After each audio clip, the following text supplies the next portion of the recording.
मैं Krishnakant Tiwari bright higher secondary school Prathampur से NCERT की गणित कक्षा 10वीं में एक बार पुनः आप सभी का स्वागत करता हूँ। देखिए बच्चों, अभी तक हमने चैप्टर 8 से प्रश्नावली 8.1 में 8 क्वेश्चन का अध्ययन किया है। अब क्वेश्चन नंबर 9 त्रिभुज एबीसी में जिसका विकोण समकोण है यदि tan a बराबर 1/√3 तो निम्नलिखित के मान ज्ञात कीजिए। फर्स्ट क्वेश्चन है sin a cos c plus cos a sin c। Second question cos a cos c minus sin a sin c। तो इस प्रकार के प्रश्नों में जैसा प्रश्न में दिया जाता है उसको सबसे पहले देखते हैं। तो हल दिया गया है tan a बराबर 1/√3 और इस प्रकार से हमें एक समकोण त्रिभुज एबीसी बना लेंगे जिसमें प्रश्न में ही कहा गया है कि कोण बी क्या है समकोण। तो इसमें हम दर्शा देंगे कि कोण बी क्या है समकोण। ए और सी क्या हो जाएंगे, आपके न्यून कोण हो जाएंगे। तो देखिए आपने क्या पढ़ा, जो कि tan थीटा बराबर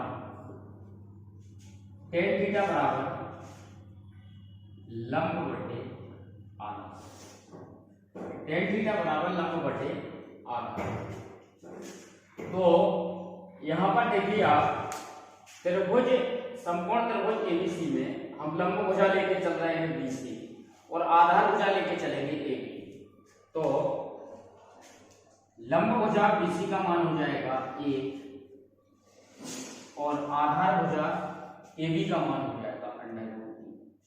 तो बच्चों देखिए अब हमें दो भुजाओं के मान हमारे पास हैं, BC भुजा का मान 1 और AB भुजा का मान √3। तो हमें किस भुजा का मान निकालना है, AC भुजा का।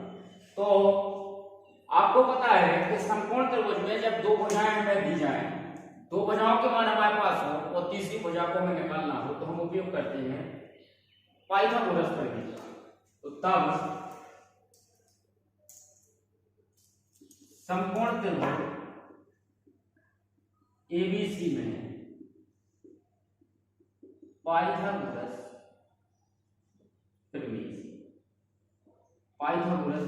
पाइथागोरस प्रमेय से क्या होता है, कर्ण का वर्ग बराबर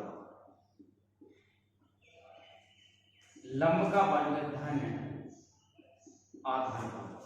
तो कर्ण भुजा AC तो हो जाएगा AC का वर्ग, लंब भुजा BC तो BC का वर्ग, आधार भुजा AB तो हो जाएगा AB का वर्ग।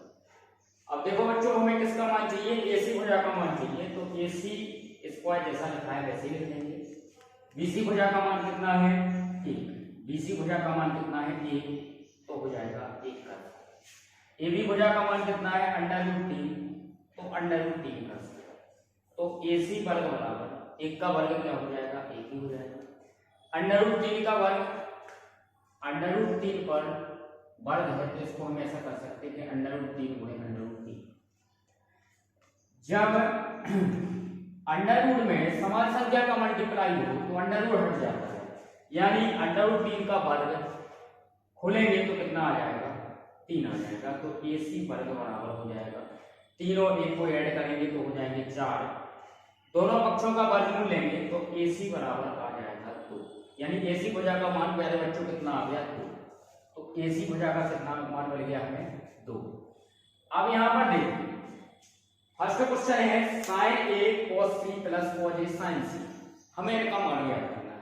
तो सबसे पहले बच्चों हम क्या करेंगे, sin a का मान निकाल लेंगे, sin c का निकाल लेंगे, cos a का निकाल लेंगे और cos c का।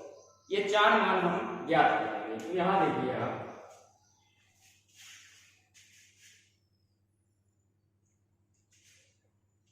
मान निकालते हैं हम यहां से।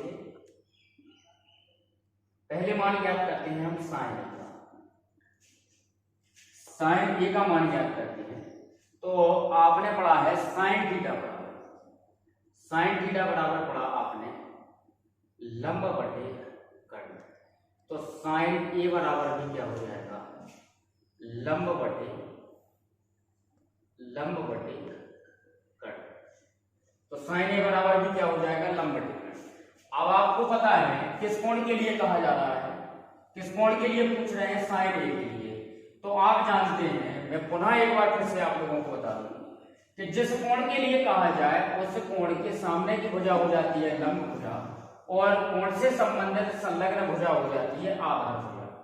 तो यहाँ देखिए आपसे किस कोण के लिए पूछा जा रहा है, ए कोण के लिए। तो समकोण त्रिभुज एबीसी में आप देखिए ये कोण कहाँ है, डी कोण कहाँ है, ये रहा डी कोण।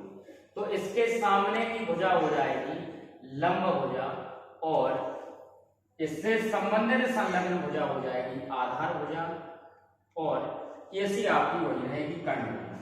तो साइन ए बराबर हो जाएगा लंब भुजा हो जाएगी बीसी और कर्ण भुजा हो जाएगी एसी। तो साइन ए बराबर हो जाएगा बीसी भुजा का मान प्यारे बच्चों कितना है, बीसी भुजा का मान है 1 और एसी भुजा का मान है 2। तो साइन ए का मान हो जाएगा 1/2। आप मेरी बात समझ रहे हैं। इसी प्रकार हम साइन सी को भी ज्ञात करेंगे। तो साइन थीटा बराबर वही लिखेंगे हम, साइन थीटा बराबर क्या होता है लंब बटे कर्ण। साइन थीटा बराबर क्या होता है लंब बटे कर्ण। तो साइन सी बराबर भी क्या हो जाएगा लंब बटे कर्ण, लंब बटे कर्ण। आप देखिए बच्चों यहाँ किस कोण के लिए पूछा जा रहा है, सी कोण के लिए। तो समकोण त्रिभुज एबीसी में, समकोण त्रिभुज एबीसी में हम देखेंगे कि सी कोण कहाँ है। तो ये रहा आपका सी, ये रहा आपका न्यून कोण सी। तो आपको पता है कि न्यून कोण के सामने की जो भुजा होगी वो हो जाएगी लंब, वो हो जाएगी लंब भुजा और कोण से संबंधित संलग्न भुजा होगी आधार। क्या हो जाएगी आधार भुजा, कोण से संबंधित संलग्न भुजा हो जाएगी आधार भुजा। तो साइन सी बराबर लंब भुजा क्या हो जाएगी ए बी और कर्ण भुजा वही रहेगी एसी। तो ए बी बटे एसी यानी साइन सी का मान हो जाएगा, ए बी भुजा का मान कितना है √3 और एसी भुजा का मान हो जाएगा 2 यानी साइन सी बराबर हो जाएगा √3/2। इसी प्रकार बच्चों हम cos A और cos C का भी, cos A और cos C का भी मान निकाल लेंगे। तो cos थीटा बराबर आपने पढ़ा है, cos थीटा बराबर आपने पढ़ा आधार बटे कर्ण, आधार बटे कर्ण। तो cos A बराबर भी क्या हो जाएगा आधार बटे कर्ण, आधार बटे कर्ण। अब किस कोण के लिए पूछ रहे हैं, ए कोण के लिए। किसके लिए पूछ रहे हैं, ए कोण के लिए पूछा जा रहा है। तो आप समकोण त्रिभुज एबीसी में देखें, समकोण त्रिभुज एबीसी में देखना है आपको कि न्यून कोण ए कहाँ है, ये रहा न्यून कोण ए। तो इसके सामने की भुजा हो जाएगी लंब भुजा और कोण से संबंधित संलग्न भुजा हो जाएगी आधार भुजा और कर्ण भुजा आपकी वही रहेगी। तो cos A बराबर आधार भुजा क्या हो जाएगी ए और कर्ण भुजा आपकी क्या रहेगी एसी वही। तो ए बी बटे एसी। तो cos A बराबर हो जाएगा ए बी भुजा का मान कितना है 2 और एसी भुजा का मान कितना है √1। cos A बराबर ए बी भुजा का मान कितना है प्यारे बच्चों √3 और एसी भुजा का मान कितना है 2।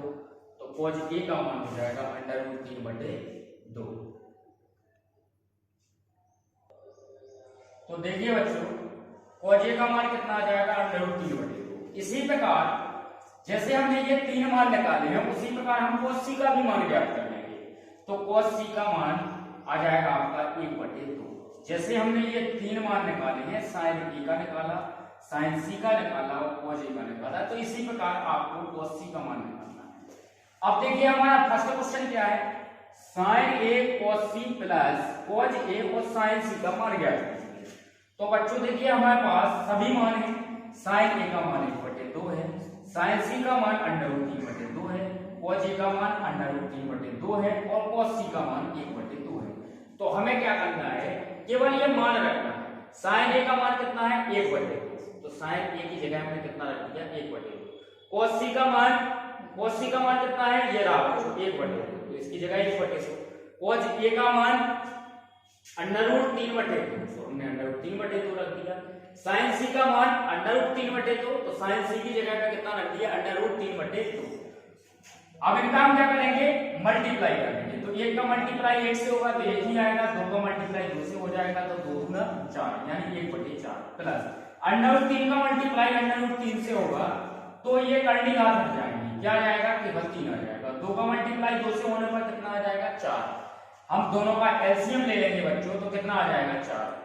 4 का भाग 4 में देंगे, एक बार जाएगा, एक का मल्टीप्लाई 1 से करेंगे तो 1 आ जाएगा।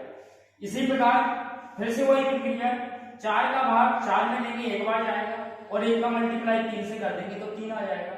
जब आप 1 और 3 को जोड़ेंगे तो 4 हो जाएंगे यानी 4/4 हो जाएगा। 4 से 4 डिवाइड होने पर कितना आ जाएगा बच्चों, इसका मान 1। पहला मान हमारा कितना आ गया फर्स्ट क्वेश्चन का, sin a cos c plus cos a plus sin c का मान, sin a cos c plus cos a sin c का मान यानी बच्चों डियर स्टूडेंट कितना आ गया, 1 आ गया। बिल्कुल इसी प्रकार आपको सेकंड क्वेश्चन क्लियर करना है। आपके पास सभी मान है, cos a का है, cos c का मान है, sin a है, sin c है, केवल आपको कैलकुलेशन करना है, मल्टीप्लाई करना है, फिर इनको लेस कर देना, आपका उत्तर निकल आएगा। आप मेरी बात को समझ रहे होंगे और आप चाहें तो इसका एक स्क्रीनशॉट भी निकाल सकते हैं। एक स्क्रीनशॉट निकाल लें आप, बाद में उसको अच्छी तरह से देख सकते हैं।